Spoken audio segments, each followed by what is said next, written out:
Can everyone hear me okay? I was standing at the back for the last couple of sessions and I could barely hear the speakers, so I'll try and keep my microphone as close to my mouth as possible. Can everyone at the back hear me okay? Super. Thank you for turning out. It's a strong turnout. Thank you very much. As mentioned, I'm Dan Spicer. I am Head of Community at Hootsuite. Just by a quick show of hands, who's heard of Hootsuite? That's good. Team, that's good. Who here uses Hootsuite? Super. Because if you came today for a product demo, that's not happening, so you'll be disappointed. I will talk a little bit about Hootsuite and our platform, but I rarely like to talk about the platform itself. But basically today is titled Unlocking the Power of Social. But basically what that means is I'm going to give you a quick overview of the social landscape, so where we were 3 years ago to kind of where we are now. 3 tips to implement in your social media strategy, because I hope you have one. And then 3 predictions for the future for social media, well, for the future, for next year for social media, because it's moving so fast. But just a bit of background about Hootsuite then, quickly, for 30 seconds. Hootsuite are now the world's most widely used social relationship platform. So effectively we're a social media management dashboard. But I don't need to explain that to 99% of you in the room that have heard or use Hootsuite. Myself as Head of Community, I manage our social media and community teams across Europe, Middle East and Africa. So currently we have a social presence in around 25 countries across 22 languages. We have just over 10 million users worldwide. And we also work with 760 of the Fortune 1000 companies globally as well. So hopefully some of the stats, statistics and data from today is taken from the years of experience working with those clients. And previously I was Head of Social for an independent digital agency as well, working artisans and looking after some global brands. So that's enough about me and Hootsuite. So, social media. Well, we all know social media has the power to impact lives. We know it's used to overthrow governments, like the Egyptian uprising last year, or the year before, where Twitter and Facebook was used to manage the protest groups. We know that social media has the power to elect governments, like the coveted Obama campaign. We know social media is a lifeline during disaster. It connects us. When things seem impossible, the Red Cross actually use Hootsuite to manage their Facebook, Twitter and LinkedIn profiles to coordinate rescue drops and rescue during the Japanese tsunami disaster. And social media also is effective during smaller disasters when the lights go out in the Super Bowl stadium. Did anyone see this tweet? A couple of people. So if you didn't, last year there was a 45-minute blackout during the Super Bowl at halftime, pitch black, and Oreo Cookies tweeted, "Don't worry, you can still dunk in the dark," with this tweet. Within 2.5 minutes it had 22,000 retweets. Within 2 hours it's seen by 250,000 people. So obviously shows you the speed that social media is at nowadays. But what does it mean for those of us in the room, small to large organisations? Well, Gartner released this study earlier this year, which predicts that by 2017, a quarter of businesses will lose market position due to social business incompetence. And part of that report as well, study, showed that 1 in 5 businesses will lose market dominance to an organisation founded after 2000.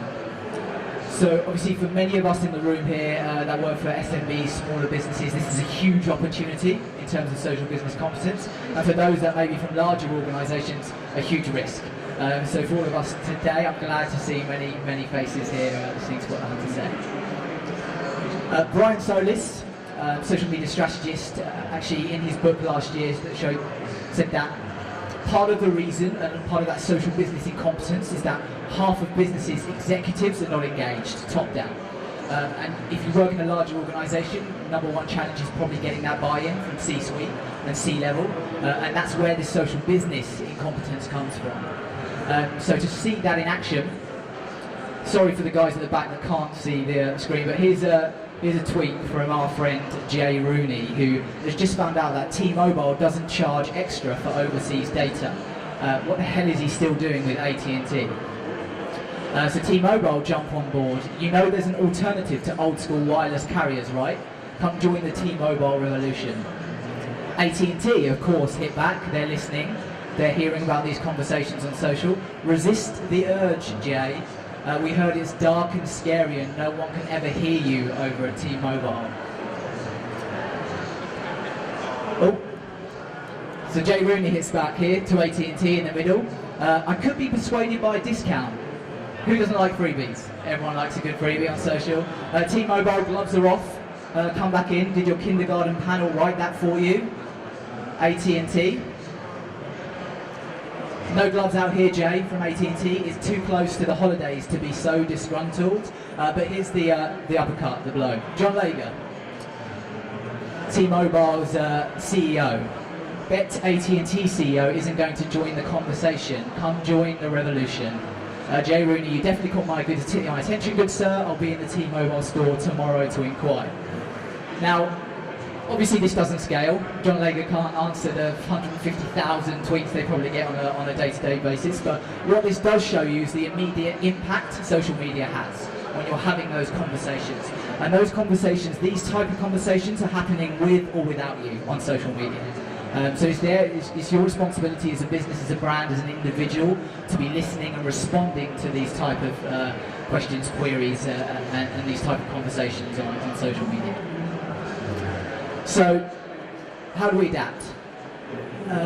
Well, MIT Sloan Review, I believe 2013, released a study and said that as a business competence, social media is evolving past the marketing department into every facet of the business. And just to validate that, Indeed ran a report last year to show that jobs advertised on their recruitment site for social media managers actually decreased by 50% last year. Whereas the year before they tripled, the year before that they quadrupled. But opposed to that, jobs with social media in the description increased by 13 times. So that's everyone from the intern, the exec, the manager, all the way through to the CEO, the VP of the business, now has a responsibility to be social and at least understand social. And social now is democratized across the business where people are expecting to have conversations with the CEOs. Social media breaks down the barriers and allows you to have those conversations. So as a business, as an executive, as some of you may be in the room, it's your responsibility to at least understand that, be listening and be ready to respond where necessary.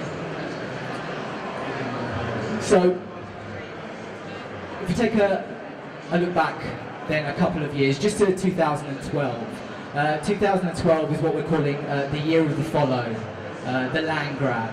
Everyone trying to get as many fans and as many followers as possible. People buying fake followers to unnaturally inflate their profiles, which people are still doing. Search on Google, you can buy 100,000 followers for 100 quid. Don't do that, please. I don't advocate anyone to do that. But the year of the land grab. So everyone just trying to grab an audience. How many people can I speak to? 2013, the year of engagement. So brands coming to us and saying, can you tell us our engagement rate versus our competitors? How many interactions, likes, shares, follows, retweets have I got? Against my competitors, what is my engagement rate? All of those interactions as a percentage of my fan base, which I've unnaturally inflated, so now it's going to be absolutely tiny. So 2013, just last year, the year of engagement. So looking forward, 2014, 2015, what we're calling the years of advocacy. So effectively targeting niche communities, all of those niche communities around your product, around your service, and having conversations that are relevant to those communities. Not broadcasting to the masses, to the noise. I don't think I can speak any, I'll try and shout, sorry. Not broadcasting, sorry, it's just saying people at the back can't hear, so I'll try and speak as loud as I can. But year of advocacy, so targeting those niche communities and creating content that's relevant to those and having relevant conversations and engaging with those niche communities. So advocacy, ambassadorship and influencer marketing are going to be key strategic plays in 2015. So that's the background. And just to kind of top that off is a nice graphic from gapingvoid.com, just to outline that really we should stop worrying about the technology, and in some cases even the content is a means to an end. Start worrying about who trusts you, who wants to have a conversation with you, who trusts you as a business, as a brand, who effectively buy your products or your services. Okay, so let's take all of that and jump into 3 tips to implement into your social strategy. My first tip is respect the platform.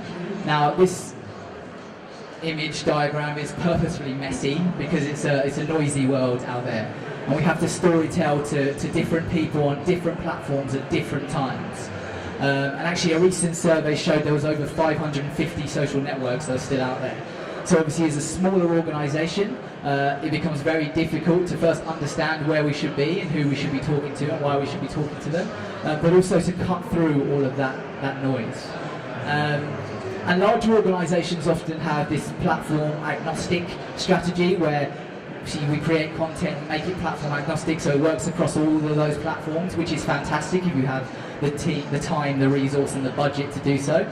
But if you're a smaller business, you need to be much more clever, much more informed about how you go about your social media activities. And as Grandad say, everywhere, the first key is to fish where the fish are biting. So it may seem obvious, but you have an audience and your audiences are already using social media. So it's actually your responsibility to understand where that audience is and how they're using it. And sometimes people ask me why. The easiest way to do that is ask. If you have an email database, you have people you can survey and ask what social media networks they use. Competitors, there's some great listening and analytics tools where you can look at your competitor activities and see how well your competitors are doing on each platform, similar audiences. But also when you start to target platforms, going back to my point around respecting the platform, you really need to understand the nuances within those platforms. So here's just a snapshot of some of the top European social networks today. Sorry. The big ones at the top, Facebook, 280 million active users. This was from about March this year, so it's a snapshot from earlier this year. Twitter, 65 million active users. Google, 55 million. LinkedIn, obviously, you should all, as you use Hootsuite and heard of Hootsuite, you should know what all these platforms are, so I won't go through all of them. But each of these have specific nuances. So Facebook, very good for community building, has a very strong paid media platform, very strong paid media targeting. Obviously, you probably read all of the news recently around Facebook declining organic reach around those. Because of that, their paid platform is very powerful. Twitter, great for real-time marketing events. I've seen a lot of tweets today. Obviously, perfect for that real-time event-based marketing. Google Plus, if you have an SEO strategy, research about Google Plus. There's some strengths in SEO and search engine optimization by using Google Plus. And LinkedIn, obviously great for B2B, not only B2B, but great for personal relationship building. I could do a whole hour on these, so I won't go through them all. But if you are looking at your social media strategy, take time to research and understand the nuances of each of those platforms and how and why they work.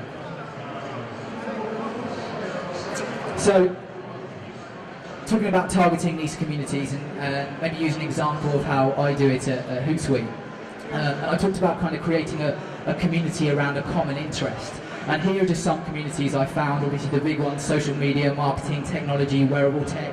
There's LinkedIn groups, Google Plus groups, Facebook groups, all within people with invested interest in these topics already. But on the right hand side here, some others that I found a couple of weeks ago, photography, cheese, Aston Martin, Hoovers. There is actually a group on Google Plus which has 900 members. It's a private group. I can't even get access to it, and it's about Hoovers. So there are groups out there, niche communities that are having conversations around specific topics. Groups that are already out there. Your audiences are already out there. I don't know how engaged that audience is. It's probably a Dyson product testing group. Good idea if Dyson are here. But there are communities already out there, and it should be your aim to join in with those conversations, understand what conversations are happening, and creating communities around those shared interests. So here's just a snapshot of the Hootsuite dashboard. You should all recognise it, and here's a snapshot of how I create. So I've got tabs for Facebook, LinkedIn, etc., so I can manage all of my profiles. But here's the streams of Hootsuite, and here's my Twitter lists. So I follow 5,000 people on Twitter, so my timeline is a mess. I can't see anything that's going on, but I've got a Twitter list for my individual communities. So you won't be able to read this, but I have a Hootsuite, I have a Twitter list for all of my friends and my family, a Twitter list for all of the Hootsuite staff, a Twitter list for community managers, a Twitter list for digital people that I've met at events. So what effectively this does is filter all of that big data, those 5,000 people that I'm following, but now into something that I can actually read and enjoy, but also I can now have targeted, relevant conversations with. So I know for my friends and family I can say stuff that's obnoxious and it won't matter. For Hootsuite, I can actually I can track what my team are doing, what the employees within Hootsuite are doing, and have relevant conversations about our business, about our brand. But for community managers, I know that I can get, first of all, great community management content from these guys and what they're tweeting about, but I can have relevant conversations, so I can see there's an upcoming community manager hangout panel next week, so I can dive in and then start having a community manager based conversation about these. So you can see how you can start to break down those audiences and start to understand the communities that you're talking with and conversing with, and have those relevant conversations to each of those communities. And then I thought I'd throw this in because I get a lot of questions about sales. It's great about engagement, and it's great getting some good followers and targeting communities, but what about sales? So here's the traditional sales funnel, awareness through to advocacy.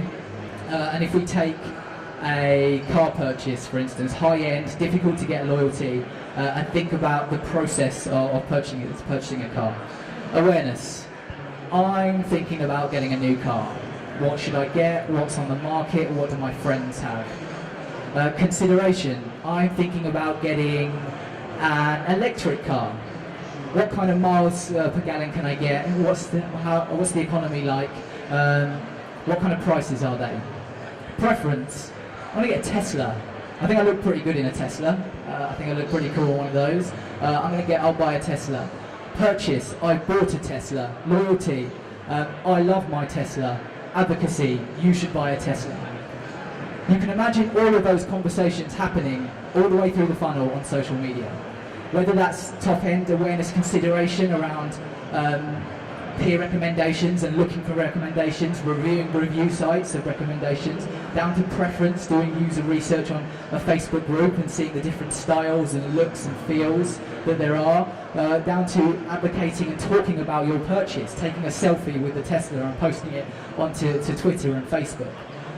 All the way through the sales funnel, those conversations are happening on social.